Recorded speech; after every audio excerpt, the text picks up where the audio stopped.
world would say, you guys are foolish, this is crazy, like, you're gonna go follow God, but then now you can't pay your bills. It looks crazy on the outside. We're literally doing a YouTube channel. We're gonna be documenting our lives. How did we bring something super invisible and theoretical, see the scriptures in real time come to life? But every time we come to the end of ourselves, we're literally last dollar in the count, like God showed us.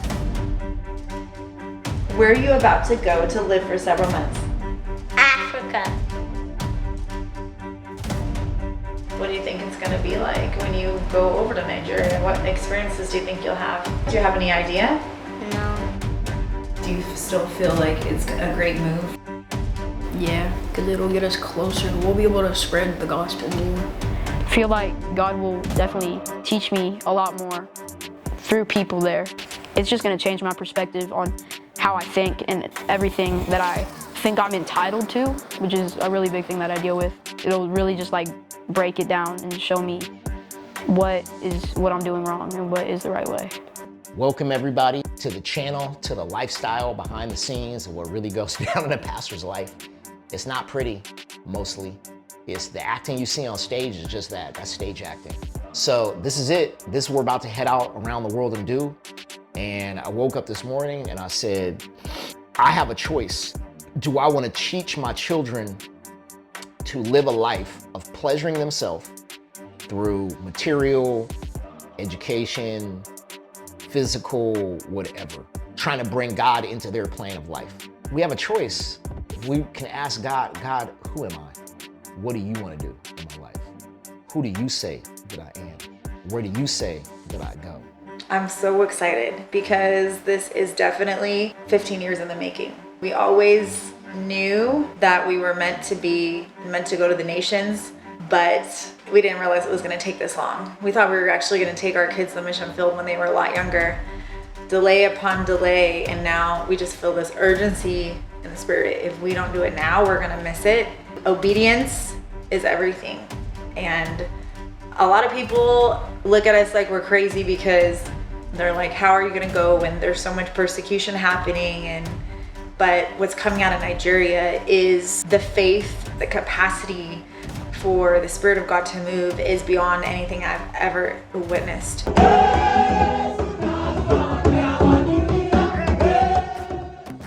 JoJo in Jericho. Attention, please. Crawling on me. Jericho. Okay. Okay, listen. When you're very hot and you're very hungry, okay, you're gonna wish you paid attention during these meetings, okay? So we might have to start doing exercise drills too, right? Do you want to be part of the Marines to hit the beach? Okay. We're gonna have to take different roles in the family. So we're gonna have to have two people that are logistics, another two people that are assistant pastors. Who's going to be the leader? You are going to be one of them. You're going to participate. You're going to be prophesying and preaching. So prophesying and preaching isn't from a pulpit. That came from Catholicism. I want to be in the special forces instead. You want to do the special forces? Okay, if you're going to do that, that means you know what the first rule in the special forces is? What? Learn how to take orders. I don't know. If you can't take orders, you not only can you not be in the special forces, you can't Can't even be in the listen to military. Dad, you can't get his. You can't even be in the military. I think it'll be kind of cool to go into not the battlefield, but the more dangerous parts and just preach to people there. I think that'll be a really cool experience. Me personally, I'm not really scared. Help us get through this season and this transition season and understanding who we are, what we're called to do. I don't know everything God has in store, but we're being obedient. We booked our one-way flights. We don't even have the provision lined up. We don't know exactly the city we're staying in. We don't know where we're going to lay our heads. We don't know how we're going to provide for ourselves, but we know that God meets us in the journey of faith. There's no doubt. We've been here before. We've walked away from $2 million homes in the past to pursue the call of God and pursue God and obey Him in whatever He was asking us, and God has never failed us. Here in America, we let homes, we let education, we let money become, it has too much meaning. It begins to become who we are, begin to associate with other people by what we have. And it's not, this house is full of people. It's full of people every day. And my kids complain about it. Like, Dad, there's always people in our house. We don't have any private areas that, I'm like, I just showed you guys. Look at this from the outside.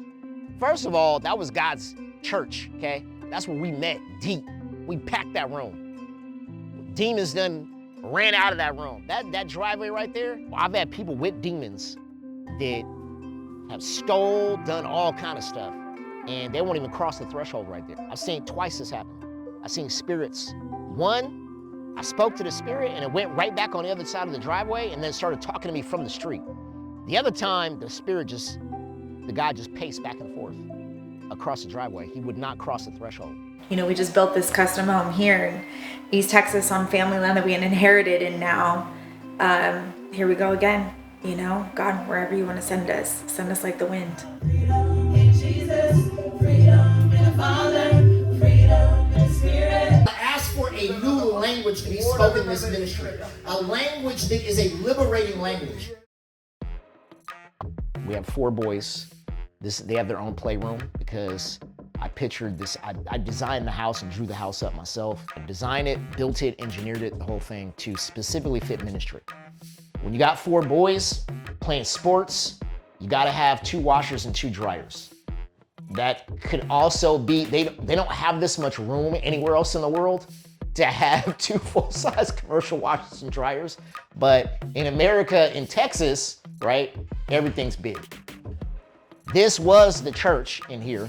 This is my oldest son, who in America, this is the American dream, okay? The American kid to have their own, not study area, their own gaming station, okay?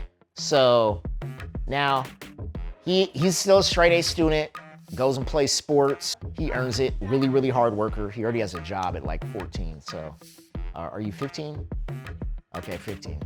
When I got a lot of kids, Don't judge me.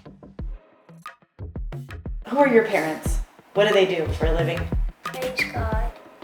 Is there something special you want to take in your suitcase? My bike. I don't think that's gonna work, babe. Is there anybody that you want to see when you're in Nigeria? What about T.Y. Bello? Do you want to see T.Y. Bello? Yeah.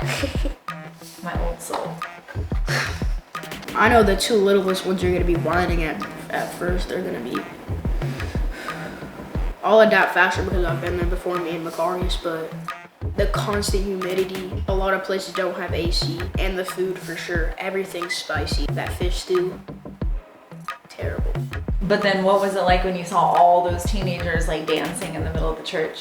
That was crazy because I knew that Nigeria was way different from America because you could not catch any teenagers trying to do that.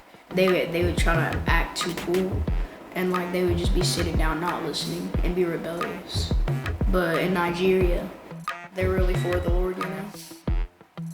They really show their heart out. One time, I prayed that there would be one last bag of popcorn in the pantry. And then when I went to go check after I prayed, there wasn't one last one of a popcorn bag. Look, the American way is like It's bad. it has benefits, but like it's at the end of its life cycle. Like the kind of American dream, quote unquote, is still there, but I would say experiencing life on a broader scale that isn't all revolves around $250 Jordans and 1,000 likes on my TikTok and just very shallow type stuff. It's just a great experience. Mm-hmm. We're gonna love it. I more have a fear of not going. I have a fear of God of like, what will happen if we miss this, or what will happen if we don't obey. So if he's sending us, there's cover. If we're not obedient, then my kid's destiny is at risk because their destiny is dependent on my obedience and they're standing on our shoulders. Okay, is there anything you want to close out with? Good, Jojo. My son, he's like the best in you are so good at this. Like you're asking really intelligent questions. Let's go. I am ready for this. I am ready to help my husband translate what it is it really like to do God and walk with God. I mean, there's a lot of misconstrued ideas about pastors and, you know, there's also so much distrust of authority in the West. And I want to give people an insight onto what it really is for a family to be in sold out obedience to God, the blessing that comes in that, like trying to translate spiritually what's happening into a way that is digestible in the natural, where people can understand and get it, be encouraged. I want people to be inspired. I want people to have the courage to jump off the cliff and obey God in whatever he's asking them of, and to see him, be the God of their salvation. We say we believe here, but we haven't activated that faith in action. But when you activate that faith in action, it's what opens up all spiritual realms. And I want people to experience that by watching this channel. This whole journey is going to be amazing. Big transformation.